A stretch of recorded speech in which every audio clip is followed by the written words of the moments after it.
আমাদের অর্পিতা দিকে আগে আমাদের ফুল দিয়ে সম্বর্ধনা করা হবে। বই সম্বন্ধে এবং লেখা সম্বন্ধে, লেখিকা সম্বন্ধে যাবতীয় জিনিস আমাদের অর্পিতা দি আপনাদের আস্তে আস্তে সব জানাবে।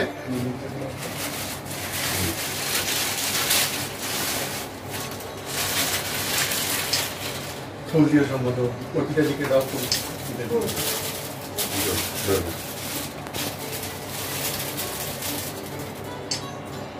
এবার মোড়ক উন্মোচন হবে।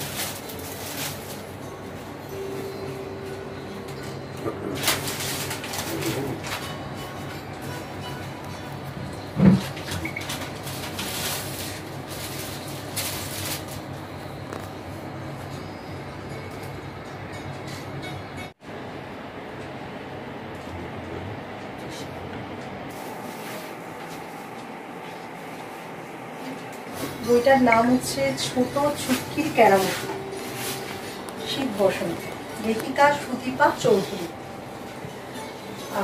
সুদীপা ওর বইয়েতে কি লিখেছে সেই সম্পর্কে বলবে, তবে আমি প্রচ্ছদটা দেখে কিন্তু একটা ঝকঝকে প্রচ্ছদ করেছে কলকাতা প্রেস বুক। তো লেখিকাও নতুন, প্রকাশকও বোধহয় নতুন। তো ওদের কিন্তু প্রোডাকশন কোয়ালিটি কিন্তু ভীষণ ভালো। ভেতরে আমি একটু দেখিয়ে দিই বইটা। ভেতরে ইলাস্ট্রেশন করেছে, খুব সুন্দর ইলাস্ট্রেশন হয়েছে। এবং বাচ্চাদের পড়ার জন্য যেটা সব থেকে বেশি জরুরি সেটা হচ্ছে একটা আকর্ষণ থাকে। এবং এই যে ফ্রন্ট সাইডটা হয়েছে না সুন্দর, মানে চোখের জন্য পড়ার জন্য খুব সুন্দর হয়েছে। প্রোডাকশন কোয়ালিটি খুব ভালো।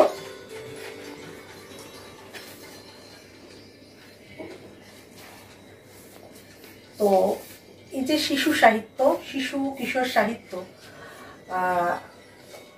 আমরা সবসময়তে একটা দোষারোপ করে যাচ্ছি যে এই জেনারেশন বই পড়ছে না, বাংলা বই পড়ছে না বা বই পড়ছে না। কিন্তু লেখক লেখিকারা ঠিক কতটা সময় দিচ্ছে ছোটদের লেখার জন্য, মানে ছোটদের জন্য লেখার। তো সুদীপা সেখানে কলম ধরেছে ছোটদের জন্য লেখার। আশা করি এই যে ছোট ছুটকি এরা বইটা তুলে নেবে, এবং বইটা তুলে দেওয়ার ভার কিন্তু অভিভাবকদের। অবশ্যই তাদের বাংলা বই হাতে তুলে দিয়ে বাংলা বইয়ের প্রতি আকর্ষণ তৈরি করাতে হবে আমাদেরকে। এবার সুদীপার বই সম্পর্কে কিছু কথা বলুক। ছোট ছুটকির কেরামতি আমার লেখা তৃতীয় বই। যেহেতু আমি আমার ছেলের কথা ভেবে বইগুলোকে লিখছি, তো এখানে ছোট কিন্তু আমার ছেলেরই ডাক নাম, তাকে উদ্দেশ্য করেই আমার এই লেখা। এবং আশা করি বাচ্চাদের এই বইগুলো ভালো লাগবে, কারণ এখানে শুধু বাচ্চাদের আনন্দের কথা নয়, একটু শিক্ষণীয় গল্পের ছলে লেখা আছে। মা বাবাদের কাছে আমার মানে অনুরোধ, তারা বাচ্চাদেরকে এই গল্পগুলো পড়ার জন্য উৎসাহ দান করুক। কারণ আজকাল তো সবাই মোবাইলে কার্টুন পিকচার টিভিতে দেখতে ব্যস্ত। গল্পগুলো পড়লে আশা করি তারা এই অভ্যাসটা একটু পরিত্যাগ করতে পারবে। বইতে 12টি গল্প আমি লিখেছি। প্রত্যেকটি গল্প একটুখানি চেষ্টা করেছি ছবিগুলো দেওয়ার, গল্পের মানে যে জিনিসটা আছে ব্যবহার করা আছে সেই হিসেবে ছবিগুলো দেওয়ার, যাতে বাচ্চারা ছবিটা দেখে আকর্ষণ বোধ করে পড়ে। কারণ আমি মনে করি শুধু লিখে বা সে প্র্যাকটিস করে হয় না, একটা কিছু আকর্ষণ থাকলে তবে বাচ্চারা উদ্বুদ্ধ হবে সেইটা পড়তে।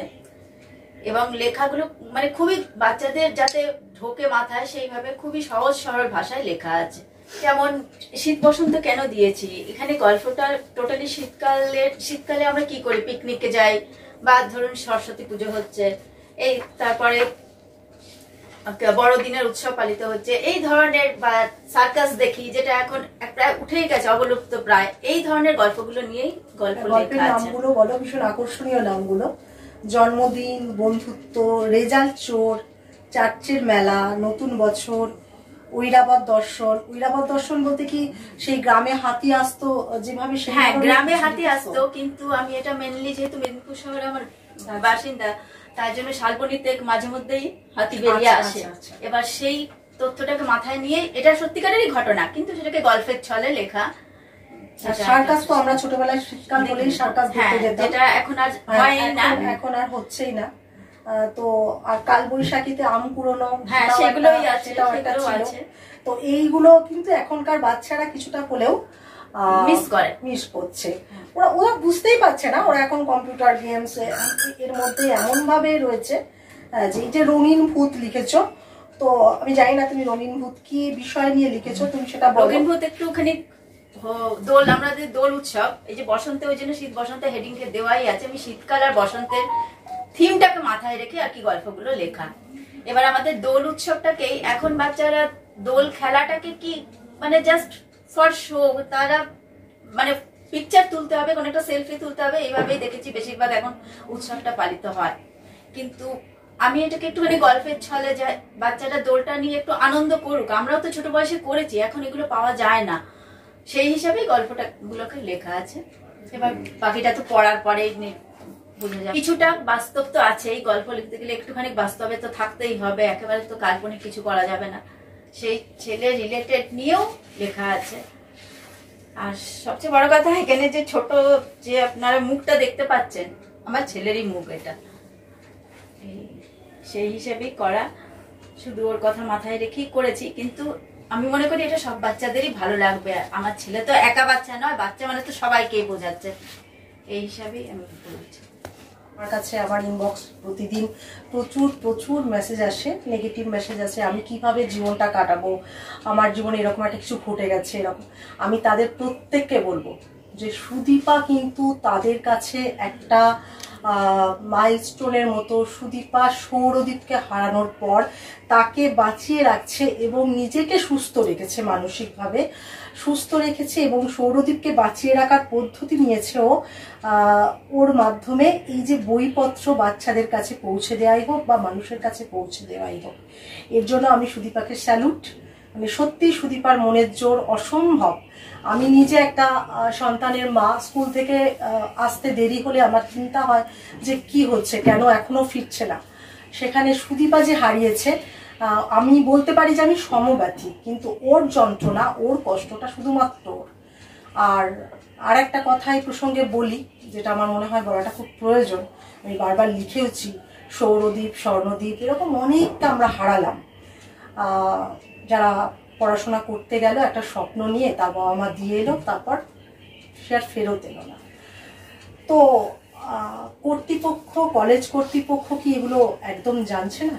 দিনের শেষে হয়ে যাওয়ার পর এটা একটা আত্মহত্যা বা একটা অ্যাক্সিডেন্ট বলে ব্যাপারটাকে ধামাচাপা দেওয়া হচ্ছে। প্রত্যেকটা র্যাগিং এর ক্ষেত্রে তাই হচ্ছে, এবং দিনের পর দিন এই র্যাগিংগুলো চলছে। আমরা রেখে আসছি সন্তানদের পড়াশোনা করার জন্য, তাদের আর বাড়ি ফিরে আসছে না। তো তাদেরকে যারা হত্যা করছে, যে কোনোভাবেই হোক, মানসিকভাবে যন্ত্রণায় তাদেরকে বিদ্ধ করেই হোক, যেভাবেই হোক, যেভাবে হত্যা করা হচ্ছে, সেটাও কিন্তু তাদের ব্যাচমেট হোক বা সিনিয়র হোক, ওই কলেজেরই কেউ করছে। এই ঘটনাটা বারবার ঘটছে, তারপর কলেজ কর্তৃপক্ষ চুপ। আর আমার তো মনে হয় যে আমরা যখন আমাদের সন্তানকে মানুষ করছি, তখন প্রত্যেকটা অভিভাবক তাদের উচিত, যদি তার সন্তান দোষ করে তাহলে তার সন্তানকে সেইভাবে শিক্ষা দেওয়া, দোষটাকে ঢাকা দেওয়া নয়। তাহলে কিন্তু সমাজের বুকে আর একটা খুনি তৈরি করা হচ্ছে। তো পরে যেন বলা না হয় যে বৃদ্ধাশ্রমে আমাদের পাঠিয়ে দেওয়া হচ্ছে, কি স্টেশনে কেন ফেলে দেওয়া হচ্ছে। কারণ এই সৌরদীপকে যারা এইভাবে শেষ করেছে, তারা কিন্তু ভবিষ্যতের খুনি।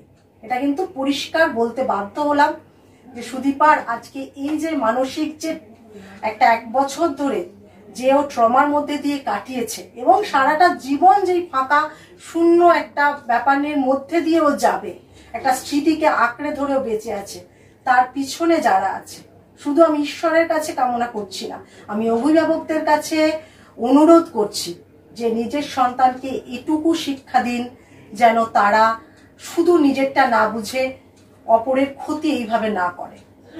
শুধু এটুকু অনুরোধ, প্রত্যেকের কাছে অনুরোধ, বারবার লিখেওছি এই বিষয়টা নিয়ে।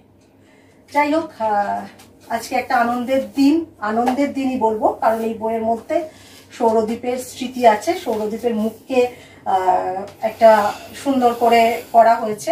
আমার মনে হয় এই বইয়ের প্রচ্ছদটি দেখেও সুদীপা সৌরদীপকে আবার স্মৃতি থেকে একদম জীবন্ত করে ফেলেছে। তো বইটার পাশে সমস্ত পাঠক বন্ধু থাকুন, পড়ুন,